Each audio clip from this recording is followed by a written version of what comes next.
we cover commercial law? We did. In the previous class. Yeah, so the system stuff. So I don't have to learn it?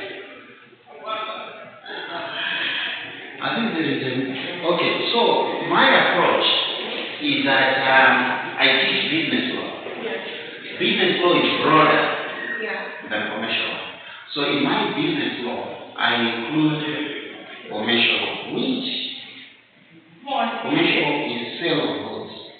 So when we talk about commercial law, we're talking about commerce. We're talking about sale of goods act. Oh. So for you just to study commercial law, it's narrow. You would rather cover law related business, which is business law. So business law encompasses commercial law, it encompasses company law, it encompasses intellectual property law, it encompasses, we also include employment and labor law, because when you're doing business, you have to recruit people. So my approach to business law is broader. Do you play soccer or netball? What sports do you do? I used to play basketball. So it's like you come into class to learn. You're a basketball coach. No, you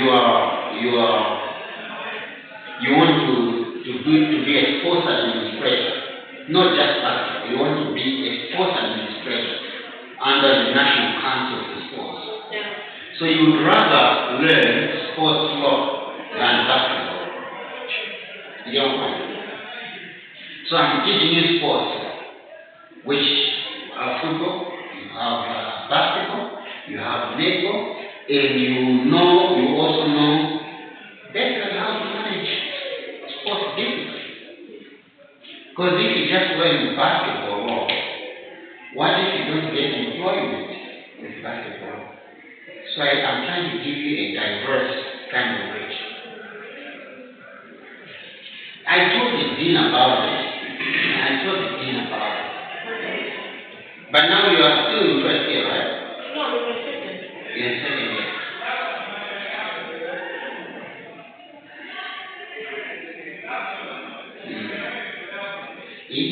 Ordinarily, you're not supposed to, because you passed the exam, right? Yeah. Yeah, so you're not supposed to, because you already did it.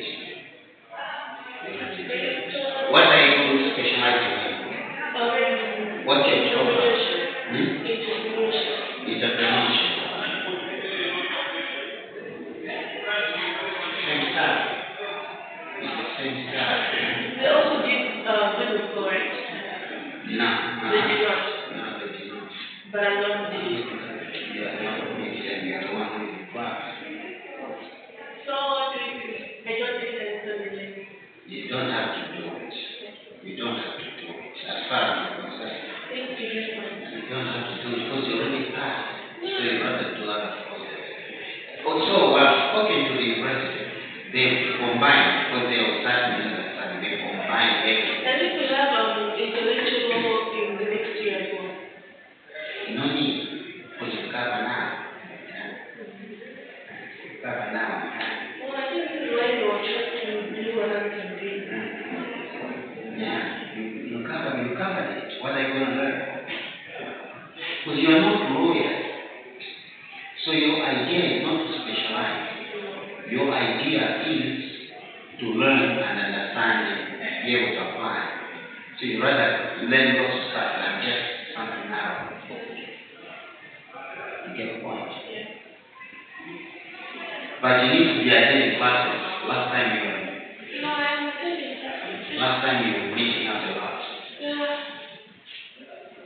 The semester. You're still in area for night. No, I'm not the hostel. Is that so? Why did you come for night? I was usually late because I'm not a morning person. So with me already being late and the queue, I used to be most of the morning. So I stayed till sometimes I I see. So guys, yes sir. from where you come, from my seminar, if students do not come in class in 15 minutes, then I leave because I have other things to do.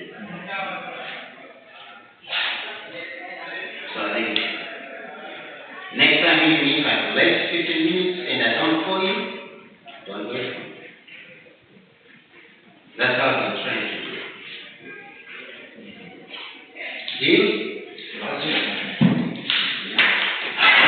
So, and I don't like repeating stuff. Because once I start, I want to go forward. So I don't know, because you added me to your group and I saw a couple of people there. But I just see two of you now. No, but some people go to the leadership. Some people go to the leadership. Someone sick. Someone is sick. So I can go. Yeah.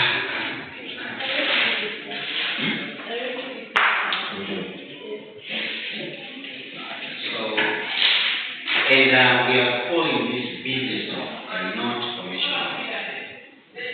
So we did business law in this year. What did you cover in business law?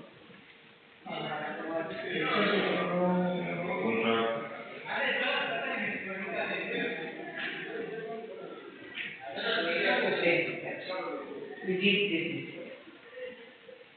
What do you understand by business law? As the name says, business, that means these are rules that are in connection with the business. The business has to be connected according to law. So that means business is not going through the laws, but business is going to the market. You see, this is why now I'm here. I'm a lawyer by training, and I'm a professor of law, so I know what I'm talking about. When we talk about business law, yes, I'm calling it business law, but some are calling it commercial law. If you attend my class, you know why it is. Commercial law. Mr. Benjamin. Yeah, I've told the students that next time, 15 minutes, I will leave because I have other things to do. If they are not here in 15 minutes, I will leave. If I'm not here in 15 minutes, if I don't call them, they should leave. For projection? No, I don't need it. Hey, Chief, you're here for what? Company law. Steady. Just come to us. Just come. I know you do that, but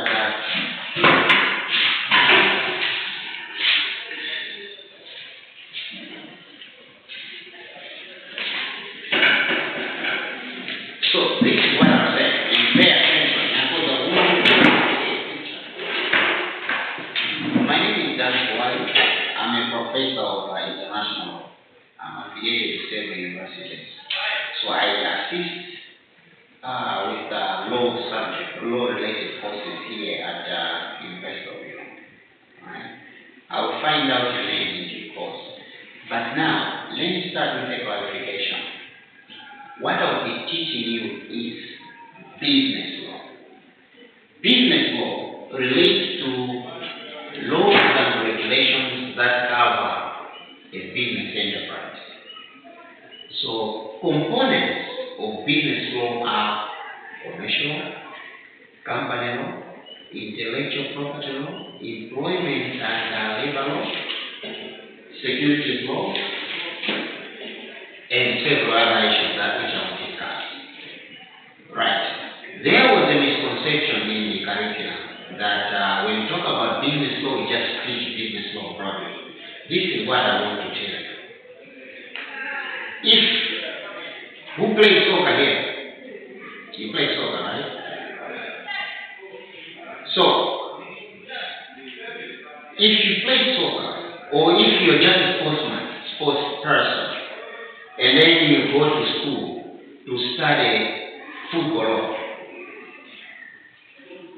and somebody starts studying sports law, who has a broader knowledge? Football law or sports law? Sports law. So I'm teaching you sports law, not football. so that you, because you're not lawyer, so the idea is not for you to specialize. The idea is for you to understand the laws related to businesses so that you're able to apply them. Are we together? Do you get a picture clearly? Yeah. I want us to understand to be on the same page, right? So in the umbrella of business law, you'll be able to learn commercial law, which you're talking about. You'll be able to learn company law, which you just talked about, and several other aspects of business law. That's why the syllabus has been changed. I think we need to change, refine from big commercial law to business law. Are we on the same page? Do we have questions? What's your name, madam? Edna Kawai. Mona Lisa is in my class before, yeah? No? Samuel who? Samuel Mwani. Griffin Rwanda. Griffin? Rwanda. Rwanda. Rwanda who plays the netball? The soccer? Not related. Are we together? Questions? Concerns? Okay. So Mona Lisa Mwani Kawai. Good. Alright. So I'll be giving you reading materials in advance so that you're able to prepare for class in order for you to be able to follow. And I would expect you to prepare for class just as I'll also be preparing for class. Is that a good deal?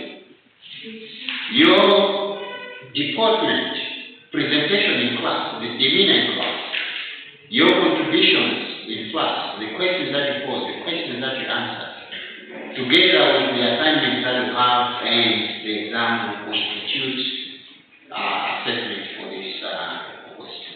Clear? Yes. All right. So, like I said, this whole course, which will also be mentioned accordingly, will be termed business law. So, what is business law? So, business law relates to all the laws which pertain to how, what, and why of how businesses are legally allowed to and supposed to function. And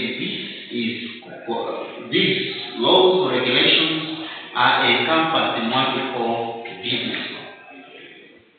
So business law includes contract law, or law of contract, manufacturing and sales law. So when you talk about commercial law, really is the sale of goods. That's what we call commercial law. Buying and selling, that's commercial law. So the law that relates to buying and selling is commercial law. But we want to go beyond that, right? You also need to learn the contract, the agreements that relate to that process of buying and selling. So even hiring practices and ethics. So because when you're running a business, you need to recruit people, isn't it? You hire, you also fire. So you need to learn how employment and labor law works. Are you able to see the picture?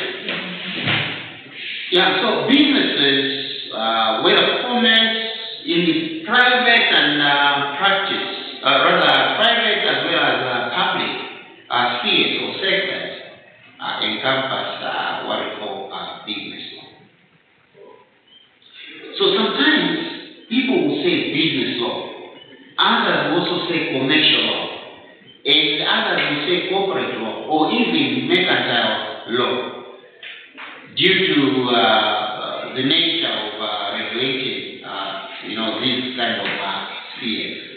So it depends on who teaches and probably their background. So when you talk about commercial law relates to mercantile law, whereas corporate law relates to company law, and all these are under the umbrella of business law. So this is the point I'm saying. Okay, so it's like you play soccer, you play basketball, center, pointer.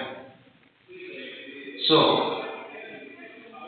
if somebody says soccer law and it's a football law, are we talking about the same thing or different things? Depends where you are, because in America, football One is person. different. One person. Yes, it's called football, so but it's one thing. I like that reason. Well done. It's one thing. But also it depends. Yeah, you see my point. But in Malawi, when you talk about soccer law, football law, it's the same thing, right? But I like your reason. It depends where you're coming from. So, same with commercial law. Others will call it mercantile law. Yeah? Because it relates to merchants, mercantile, sale of goods. So others will call it mercantile law. Others will call it commercial law. So it's one and the same thing. Similarly, company law. In Malawi we call it company law, but others prefer to call it corporate law. Yes, it's the same thing. Are we together?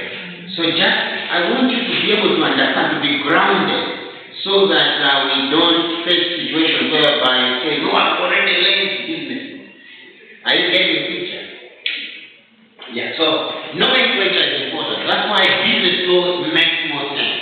But business law, it is broader than what you think or what you've been taught. Understood? So, we talk about partnerships.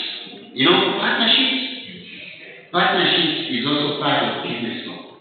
And sooner or later you learn what a partnership is. We'll talk about a company, we'll talk about agency. Yeah? Agents, I'm an Airtel agent. What does that mean to be an agent? So all these issues we'll discuss in this particular course. So in civil law countries, by civil law I mean we have two different kinds of, at least two different kinds of legal systems. Malawi uses what we call common law. So all the British colonies fall under common law. Whereas the countries which are principally French colonies and even Portuguese colonies subscribe to what they call civil law. Understood? Or civil jurisdiction. So that's the first layer. The second layer is, when you talk about civil, it also applies to the distinction between criminal law and civil law. So you need to really open your eyes there to understand. Yeah? So when you talk about civil law, it applies to the distinction between criminal and civil. See, criminal is where you have committed an offense, right? Whereas civil is like a breach of contract, torts, what do you call torts? Torts is like defamation. If I defame you, not defamation. Yeah? False imprisonment, those are within civil law sphere. I say, the term civil law is kind of broader. It may relate to the difference between civil law and criminal law, but it may also relate to jurisdiction, common law and civil law. So Malawi is common law 1, British colony. Portuguese is civil law 1, because it's not common law. South Africa is not civil law, it's not common law, it's called Roman Dutch. Roman Dutch. So that's another jurisdiction. You know, basically it means the way you apply the law. And this distinction becomes clear with regards to what we call criminal law. So in common law jurisdiction, what we call the burden of proof is on the prosecution. Prosecution is the one who is charging the suspect or accused person with an offense. So he has to produce evidence to say that you are wrong. Whereas in civil law, the burden of proof is on the suspect to prove his innocence. Understand?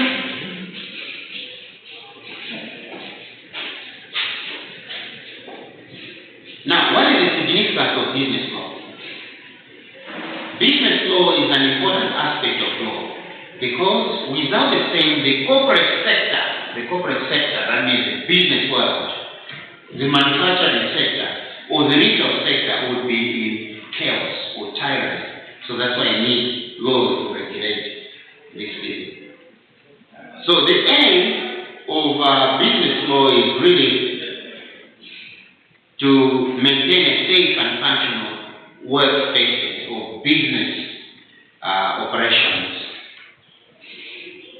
Already now you see that business law touches almost every aspect in our daily lives, right? Where do you live? Mr. One, what? You're Mwone, right? Luazi. Where do you live? Even with your parents, or you have your own accommodation? Your parents, do you have a maid? So that maid is an employee, isn't it? So that means whether there is a written contract or not, there is a contractual obligation between your parents and maid. So already that's law of contract, isn't it? Or employment law. Yeah? Coming here, how did you come here? Louder. They drove me. Who dropped you? My brother. Okay. So your brother dropped you. Now, sometimes you can say yes, yeah? Let's quickly. We are university students, so we need to have decorum. You know what I mean, decorum? Courtesy. Not courtesy. As students, teacher-student relationships need courtesy. So that's just it. Yeah? Okay, so your brother, did he have a contractual obligation to drop you here? What if he said no? You see? So there is no relationship, there is no contract with your brother, right? Yeah. But equally, if you had a taxi driver or Uber, that means you would have established a contractual relationship. Do you understand how business law affects our day-to-day life? I presume you had breakfast today, right? What did you have? Where did you buy the tea? 1 0. Okay. So let's assume that the tea that you bought was adulterated or unwholesome or made you sick. You see, you could have gone back to the shop to say, look, I bought an adulterated tea, isn't it? Yes, And then you could have claimed. You see how business law affects our day-to-day lives? Yes, sir. Mr. Mwana, Yes. are we together? Yes. Okay, so we also learn about consumer protection. We also learn about safety in our workplaces. So let's assume I didn't come here to give you a lecture. You had the right to sue the university and say, we paid you fees so that you should provide education, but you're not providing education. You see, that's a contractual relationship, isn't it? Yes, sir. Okay. So, what are the types of business law? Number one, contract law. Have you studied contract law before? No. Okay, so this is the deal. Well, yeah. So contract law is part of business law. And what is a contract? What is a contract, Mr. Mwana? A contract is an agreement that is made between two or more people about something else. You made an agreement. Excellent. What's the difference between a contract and an agreement? I think contract you sign, you have documents that can prove you that this one is the contract. Where you can show the evidence. When agreement, you can just agree month to month without any evidence. Okay, but I just said that your maid and your parents have a contractual relationship. Did they sign any document? Meaning you can also have a verbal contract. Yeah, that's an agreement. But it can also be a verbal contract. It doesn't have to be in writing. The only aspect of writing is that evidence is easier. You have a document, you have evidence. You get the point? So we'll learn all these things in due course. Are you still able to see the picture, Mr. Wyatt? So a contract, you're right, is an agreement that creates a legal obligation. And followed by, it creates a legal obligation between the parties that enter into it. So you have a contract of employment, you have sale of goods contract, you have lease agreements or lease contracts, and so forth. The other type of business law is employment law. So employment law is where it is imperative for business and law to meet. These laws enforce the rules and regulations that govern the employee and employer relationships. So employment law would cover how, when, and for how much and how long employees should work. Understood? So that's employment law. Then we have labor law. You see? Now when you study, if you were doing Bachelor of Human Resources, we could have zoomed on employment and labor law because that's where you need to specialize. Yeah? But in your case, you just need to understand and be able to apply. But you get a point, right? So, labor law also indicates the appropriate relationship between employee and employer, and also pay grades and the like. However, an additional element to labor laws is the relationship of the union with the employer and the employee. So, labor law is beyond, so employment law only looks at the relationship between employer and employee, whereas labor law goes beyond employer, employee, and also looks at the environment and the related environment. Clear? Yes, sir.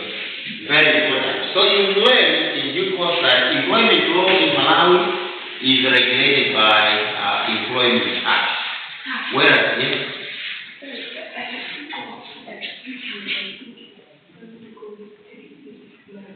Okay, that's fine. No problem. I hope you'll be able to catch up with your friends, yeah? Yeah, I will. Okay. Quick recovery. Thank you. So, labor law, I've told you about labor law, yeah? Now, the fourth type of business law is what we call intellectual property law. So, intellectual property law refers to the intangible product of the working of the human mind or intellect, which are under the sole ownership of a single entity such as an individual or a company. So intellectual property law looks at the intangible products which have been created by an individual or a company. So the validation of this ownership is provided by intellectual property law, which incorporates, so intellectual property law deals with issues like trademarks, patents, trade secrets, and copyrights. Yeah? So Namadigo, for example, sings a song, and he doesn't want anyone to copy it. What does he do?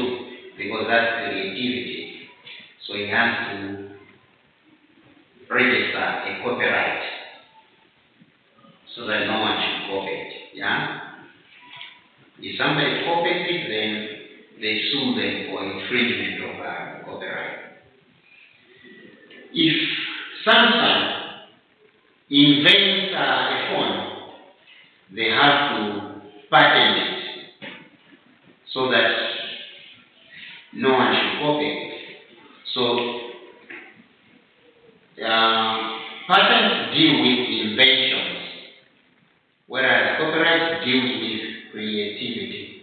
Mr. Boni, you're not taking notes. Are you able to follow? I used to bring it in. But I'm following. Oh my goodness. Alright. So then we have trade secrets. Trade secrets would be, for example, KFC. KFC has their own trade secrets, like the recipes that they put in their French fries. If somebody copies it, that means they are infringing on their trade secret, so they will sue that type of person. Trademarks, you've seen the shape of a Coca-Cola bottle, right? Yeah. So if somebody, have you ever seen anyone copying that shape? If you see that bottle, you know that. Even if it's not written, you know that that's a Coca-Cola bottle, right? Same is the case with Sprite, right? So that's a trade design. So a trademark would be the writing of Coca-Cola, that's a trademark, no one else can copy. The writing of Fanta, that's a trademark. The writing of Chimuku, that's a trademark. Understood? Yes, sir. The Apple design, that's a trademark. Now, in business law, we also have what we call securities law.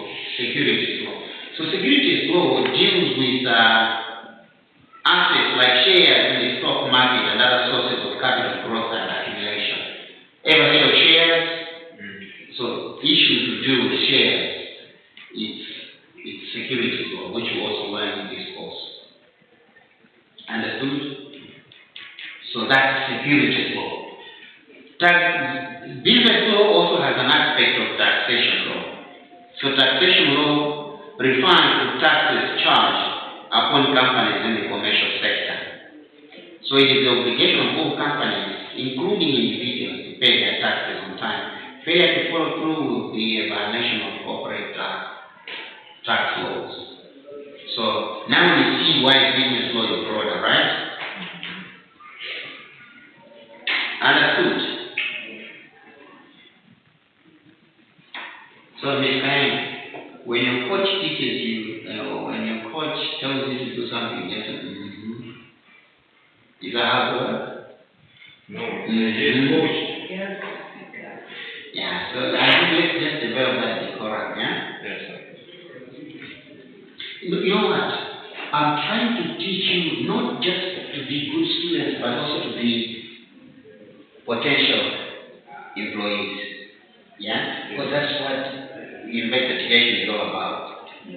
So you see that in this course, I will teach you how to speak in public, even how to write, how to present. Understood? Yes, sir.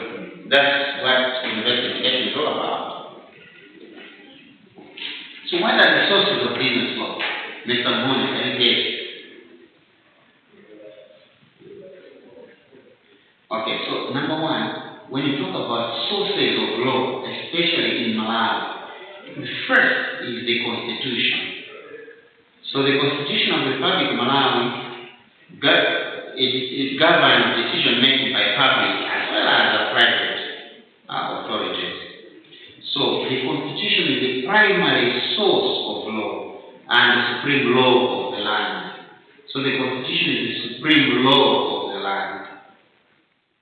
So if you read the section 5, as read with section 199 of the Constitution, you see that the Constitution is the supreme law of the land, is number one. So supremacy entails invalidity of conflicting act of parliament or policy or decision of government. So the Constitution is what? The supreme law of the land, the number one law. So that's the number one source. The second source is what we call Acts of Parliament. So Acts of Parliament sometimes are called legislation or statutes. So if somebody talks about statutes or legislation or Acts of Parliament, they are talking about one and the same thing. Already, an example of a statute or legislation or Act of Parliament which I mentioned is the company law, the Partnership Act, the Penal Code, the Business Registration Act, the Customs and Excise Act. Those are statutes or acts of parliament or legislation. Same name. So these are laws that are passed by parliament and assented to by the president. The third source of the third source of law is what we call the common law as well as the case law. So this is also called judge-made laws, common law and case law. So common law consists of various and written general principles of law that are used and consistently followed in England.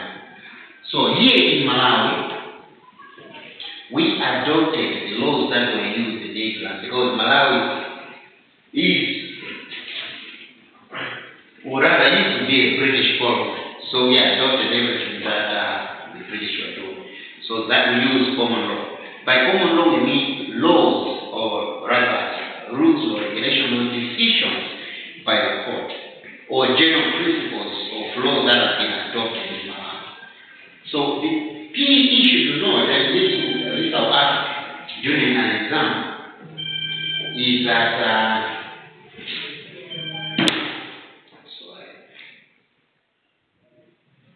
let me just take a Assalamualaikum.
Alright, thank you so much. Let me look at it and I'm class now, but I'll try it.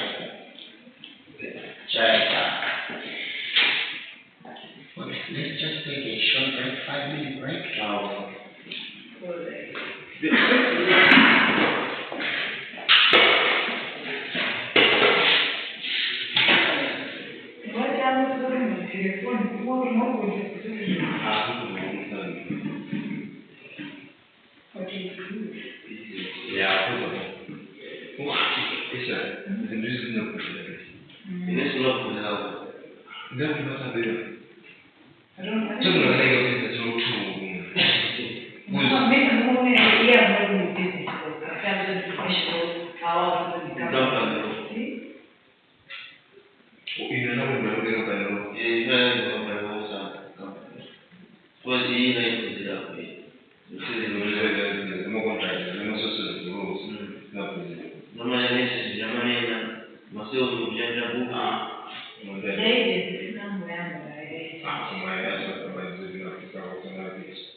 National team beach volleyball trials.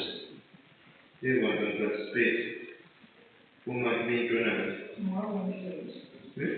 Not access to provide their own trust. I'm sure you got a fight.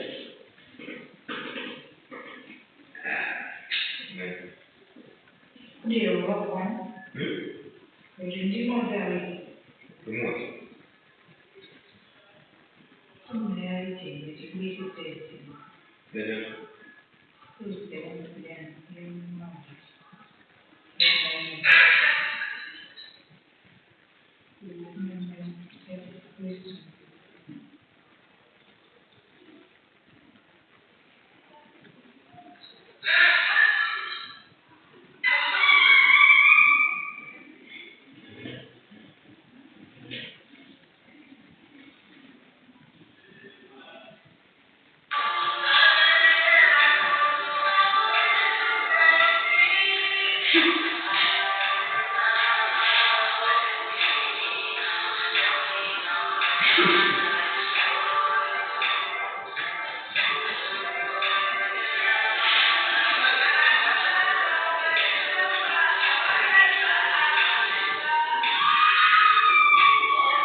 Monday, I shall see.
I got that number.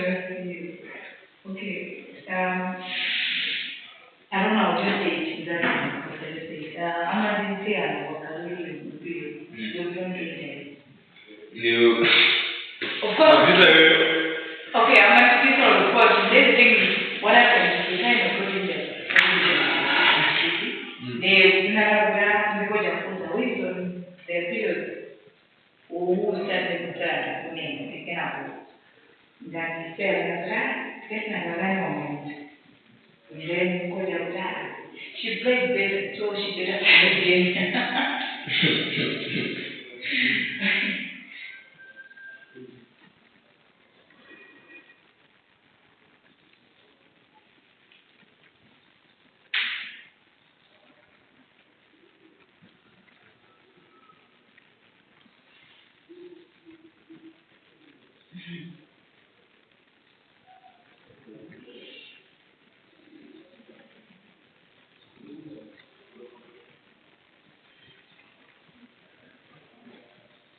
Number one.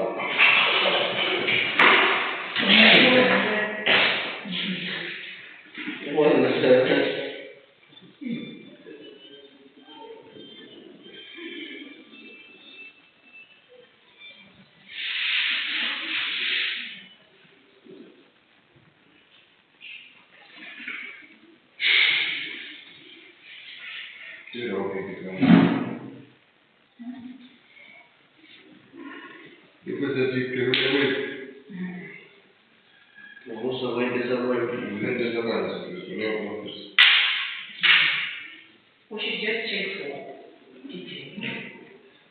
Yeah.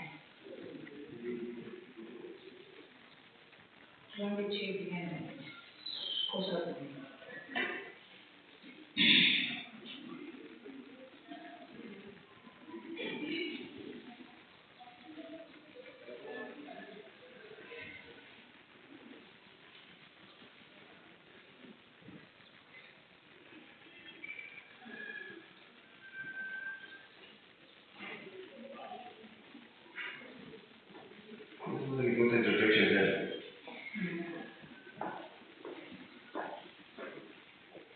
Mungu wapenda. Mungu wa Abwana abwana mwapi. Awata ni kwa. Hadi sasa.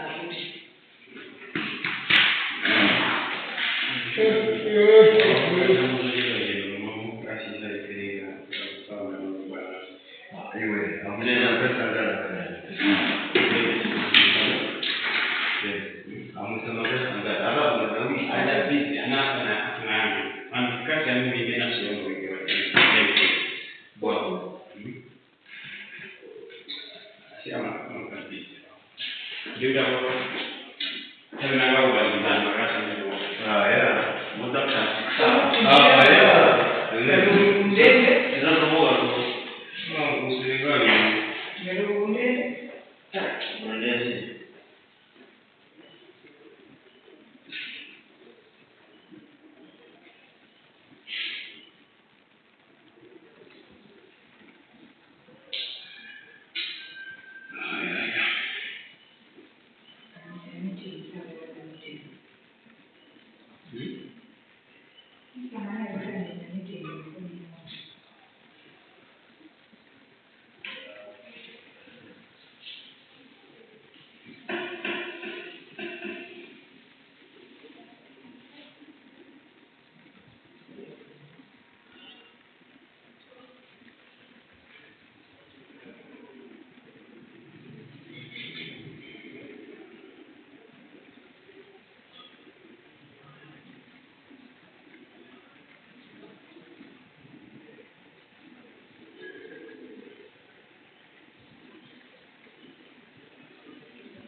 Je, makosa wewe yanamsema kaje kuna tatizo? Kaje makosa wewe. Hapo ndio. Kwa mtu kana mimi mtu. Mtu kana. Unaweza ngari hivi. Mwenyezi Mungu mwenyewe na kana nazo ndio. Uyote ndio tatizo. Como zina zile maybe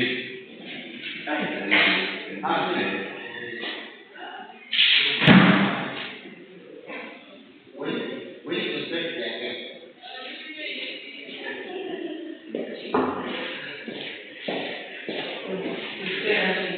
All right, guys. So I would have sent you the not let me put it in the. Okay, so I stopped at the point where I was saying the most important point in common law. You remember what common law is? yes sir. Is a principle of what we call stare-decisis. Stare-decisis. S-T-A-R-E-D-E-C-I-S-I-S. Stare-decisis. So stare-decisis in short means precedent. It means precedent. It means hierarchy of decisions. So for example, a decision that is made by your brother and a decision that is made by your parent, which is more binding? Excellent. So principle of stare-decisis entails that the decision of the higher court is binding on you than the decision of courts senior in rank to you. Clear? So that's the principle of stare-decisis. Now, here in Malawi, we do have business laws as well, and there is a whole lot of business laws. And then we have law of contract. Law of contract does not really have a specific statute, legislation, or act of parliament for law of contract. So we use common law to decide issues related to contract. We do have laws such as Sale of Goods Act. So Sale of Goods Act governs the buying and selling by buyer and seller of goods. we have Partnership Act, we have Companies Act, we have Competition and Fair Trading Act, we have Constitution, we have consumer protection laws, and you name it. So all those, I'll give you a whole list of these laws. All these constitute what we call business law. Do we have any questions? Mr. Juan, do we have questions? So you are lucky because I'll give you the example. It's the same. Example. You want an assignment? No, sir.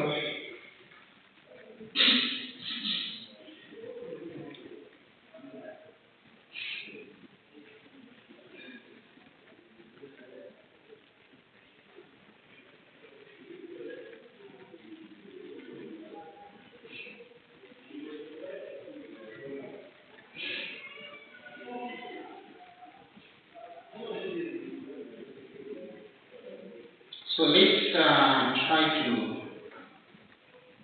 change we need to change what we call the name of our group to business law. So, number one, I'll send you what I've just shared.